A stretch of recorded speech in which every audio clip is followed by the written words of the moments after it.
तिची घटना संपूर्ण देशामध्ये व्हायरल। एका अतिशय साधीभोळी दिसणारी मुलगी तिने एका मुलासोबत असं केलं ज्यामुळे संपूर्ण महाराष्ट्राला मोठा धक्का बसला। जेव्हा एक मुलगा छोट्याशा गावातून शहरामध्ये मुलाखत द्यायला आला होता, त्याचं आयुष्य त्या दिवशी बदलणार होतं। पण बसमधून उतरला, बस स्टँडवर बसला। बस स्टँडवरनं 100 लोक होते, पण अचानक एक साधी दिसणारी मुलगी त्याच्या शेजारी येऊन बसली। त्याला वाटलं गरीब आहे म्हणून तो मदत करायला गेला, पण त्यानंतर तिनं असं काय केलं त्याचं आयुष्याचं बर्बाद झालं। आपण आपल्या समाजात मुलींना देवरूप मानतो आणि संकटात पडलेल्या स्त्रीला मदत करणं हे आपलं कर्तव्य मानतो, पण साध्या भोळ्या गरीब दिसणाऱ्या मुलीने असा धक्कादायक प्रकार केला। त्या मुलाचं एका क्षणात आयुष्य बर्बाद झालं। बसवर उभे असणारे 100 लोक अक्षरशः थक्क झाले। जेव्हा पोलिसांनी या मुलीचं खरं रहस्य सांगितलं, या मुलीचा खरा प्रकार इतका धक्कादायक होता किंवा याचा व्हिडिओ सोशला, तेव्हा संपूर्ण महाराष्ट्राची झोप उडाली। अक्षरशः कमेंटमध्ये लोक काही शिव्या देत आहेत, तर काही लोक म्हणत आहेत की कोणाला मदत करायचीच नाही पाहिजे। संपूर्ण महाराष्ट्रामध्ये एक वातावरण बिघडणारी घटना घडली। मग नेमकं त्या गर्दीत त्या दिवशी काय घडलं? त्या साध्या भोळ्या दिसणाऱ्या त्या मुलीनं मुलासोबत असं काय केलं की एका क्षणात त्याचं आयुष्य बर्बाद झालं? तक्रार केल्यानंतर पोलिसांनी या मुलीचं असं काय रहस्य उघड केलं ज्यामुळे महाराष्ट्राची झोप उडाली? खरंच अनोळखी लोकांना मदत करण्याची गरज आहे का? किती मदत टाळली पाहिजे?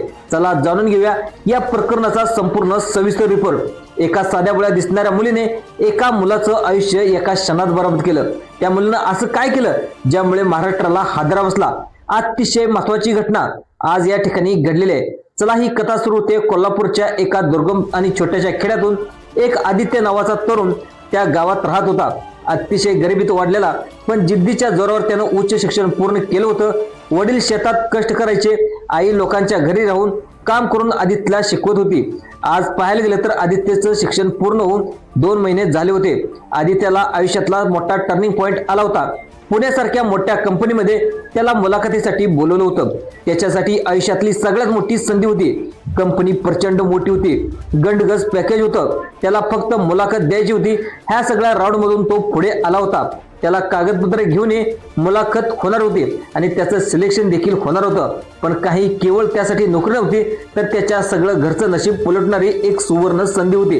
तो घरातून निघाला, आईने त्याच्या कपाळावर टिका लावला, तोंडात दही साखर घातली आणि वडिलांनी देखील आपल्या जुन्या कपाटातून त्याला काही पैसे काढून त्याच्या हातात दिले होते। बाळा, ही संधी सोडू नकोस, आपल्या घरची गरिबी तुलाच हटवायचे। आदित्यने त्या सर्व मूळ कागदपत्राची फाईल बॅगेत भरली, थोडेसे पैसे घेतले आणि थोडासा पाहायला गेलं तर हातामध्ये मोबाईल घेतला आणि तो मोबाईल देखील खिशात टाकला आणि तो एसटी बसने जाण्यासाठी बस स्टँडला आला। तो तिथे आल्यानंतर त्याला लगेच बस लागली। तो बसमध्ये बसला। बसमध्ये ज्यावेळेस तो बसला तर त्याच्या मनामध्ये त्याला नोकरी लागल्यानंतरची स्वप्ने दिसू लागली। त्याला थोडीशी झोप लागली होती, पण त्याला वाटत होतं की आता आपलं स्वप्न त्या ठिकाणी नोकरी लागेल, त्यानंतर आपलं घर असेल, गाडी असेल, वेगवेगळे तो स्वप्न बघत बघत आपल्या आईवडील देखील कष्टातून मुक्त होतील। हळूहळू गाडी शहराकडे पोहोचत होती। त्याला देखील कल्पना नव्हती त्याच्यासोबत बस स्टँडवर असं काहीतरी घडणार होतं की ज्यामुळे संपूर्ण आयुष्य त्याचं एका क्षणावर संपणार होतं। गाडी शहरात पोहोचली। आदित्य देखील तिथली गर्दी, ते वातावरण त्यासाठी सगळं नवीन होतं। तो इतक्या मोठ्या शहरात कधीच आला नव्हता। बस स्टँडवर उतरल्यानंतर त्याला समोर माणसाचा महासागर दिसला। मुलाखतीला अजून 2-3 तास शिल्लक होते, म्हणून त्याने विचार केला की लगेचच कंपनीमध्ये जाण्यापेक्षा आपण बस स्टँडवरच बसूया आणि मुलाखतीसाठी काही महत्त्वाचे प्रश्न आहेत त्याची अगदी तयारी करावी। त्याने काय केलं, तो एका बसवर एका बाकावर येऊन बसला आणि त्याच्या पाठीवर एक बॅग होती, हातात फाईल होती। खूप साधा, खेळू आणि प्रामाणिक तो दिसत होता। पांढरा शर्ट, काळी पॅन्ट आणि पाहायला गेलं तर टाय लावलेला तो भोळा मुलगा दिसत होता, पण तो व्यवस्थित मुलाखतीसाठी तयार होऊन आलेला होता। आजूबाजूला 100हून जास्त लोक होते। कोणाचंच कोणाकडे लक्ष नव्हतं, पण प्रत्येकाला आपल्या प्रवासाची घाई होती। आदित्य मात्र आपलं डोकं शांत ठेवून वाचन करण्याचा प्रयत्न करत होता। त्याला कल्पनाही नव्हती की याच गर्दीत काही लोकांची नजर त्याच्यावर खेळलेली होती। 10-15 मिनिटं झालेच त्याच्यासोबत तो दुर्दैवी प्रसंग घडणार होता। त्याचा पहिला अध्याय सुरू होणार होता। थोडा वेळ झाला, अचानक एक मुलगी त्याच्यावर समोरून येऊन चालत आली। दिसायला अत्यंत साधी, एखाद्या गरजू कुटुंबातील सुसंस्कृत मुलगी ती वाटत होते। तिने अतिशय जुने पण नीटनेटके कपडे घातले होते। ती मुलगी आदित्यच्या जवळ येऊन बसली। सुरुवातीला आदित्यला वाटलं ती एखादी प्रवासी, ती पण तिचं वागणं थोडंसं विचित्र होतं। ती समोर न बघता सारखी मान तिरकी करून आदित्यकडे बघत असायची। तिने डोळे काहीतरी शोधत होते, जणू काही तिचा पूर्ण अंदाज घेत होती। आदित्यने जेव्हा तिला बघितलं तेव्हा तिने लगेच आपली नजर चोरली आणि आदित्यला थोडं संकोच वाटला. तो शहरात पहिल्यांदाच आला होता. त्याला वाटलं शहरातील लोक कदाचित असे वागत असतील. आदित्य आणि त्या मुलीच्या मध्ये एक वयस्कर आजी बसल्या, तर त्या आजीच्या चेहऱ्यावर खूप धक्का होता आणि त्या आपल्या तंद्रीतच होत्या. त्या आजी असेपर्यंत आदित्यला थोडं सुरक्षित वाटलं, पण ती मुलगी मात्र पलीकडून त्या आदित्यकडे बघत असायची. ती कधी आपल्या पर्समध्ये काहीतरी शोधत होती, तर कधी मोबाईल नसतानाही हाताला हात कानाला लावत होती. ती अतिशय विचित्र हालचाली करत होती, जणू काही आदित्यच्या संयमाची परीक्षा घेत होती. पण काही वेळाने त्या आजीची बस आली. त्या बाकावरून आजी ती उठून गेली. आता त्या बाकावर फक्त आदित्य आणि ती मुलगी उरली. आता आजी गेल्यानंतर ती मुलगी अधिकच जवळ सरकली. आदित्यला आता स्पष्टपणे भीती वाटू लागली. तो आपला मोबाईल खिशात काढून वेळ बघतच होता, तेव्हा त्या मुलीचे डोळे त्या मोबाईलवर खिळले. तिने हळू संवाद सुरू करण्याचा प्रयत्न केला. तिचा आवाज खूप कापरा करत बोलली, जणू काय ती रडली असावी. तिने विचारलं, दादा मला एक मदत हवी होती. मी खूप संकटात आहे. आता तिने इथेच तिचा पहिला डाव टाकला. आदित्यने मनात तो तीच पाहायला गेलं तर तिला दातुतुराची भावना जागी झाली.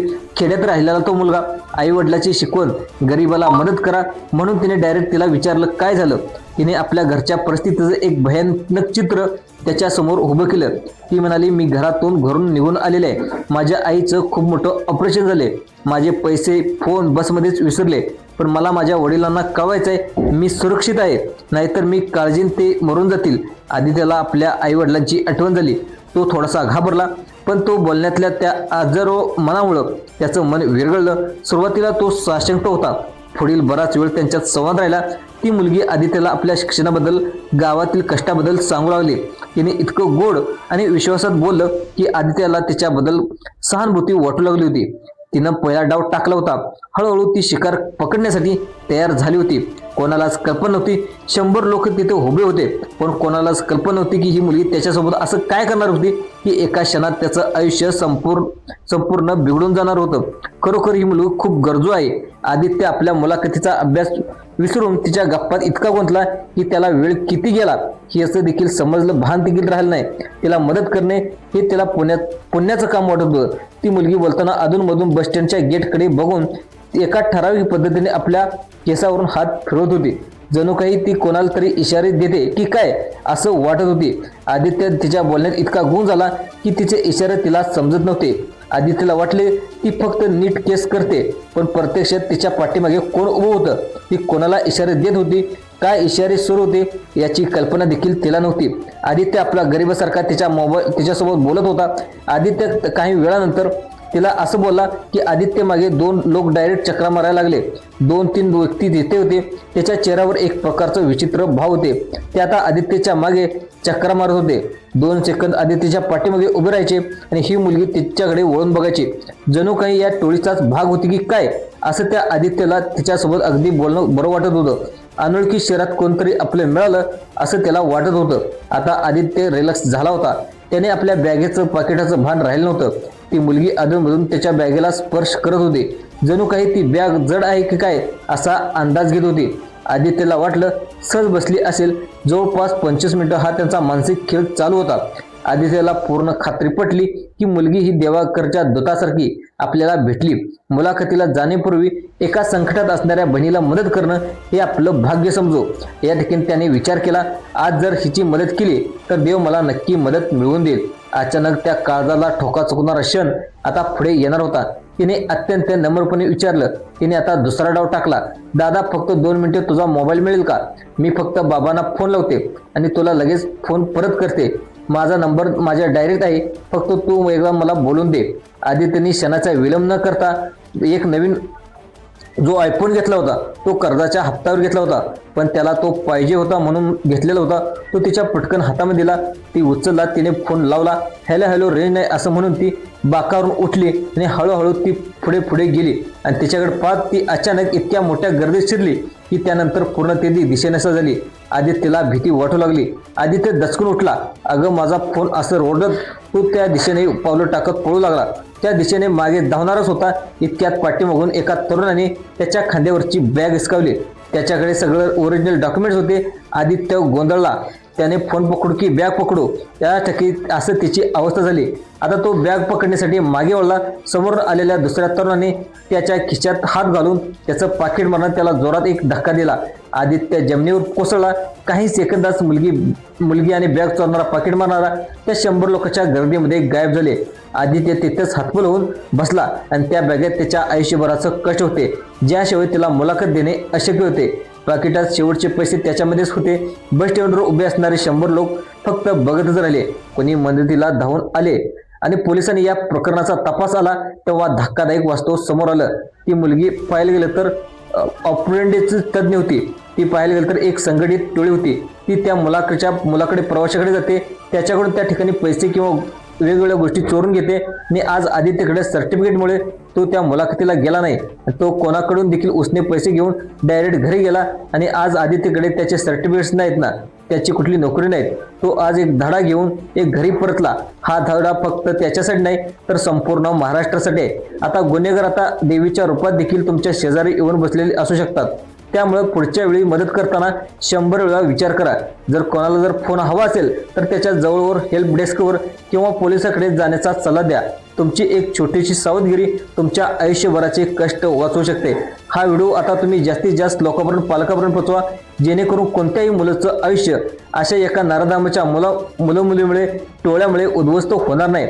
आधी त्याची चूक काय होती, अशा परिस्थितीत तुम्ही काय कराल हे देखील आम्हाला नक्की कमेंटमध्ये सांगा. माहिती आवडल्यास चॅनेलला सबस्क्राईब देखील करायला विसरू नका. धन्यवाद.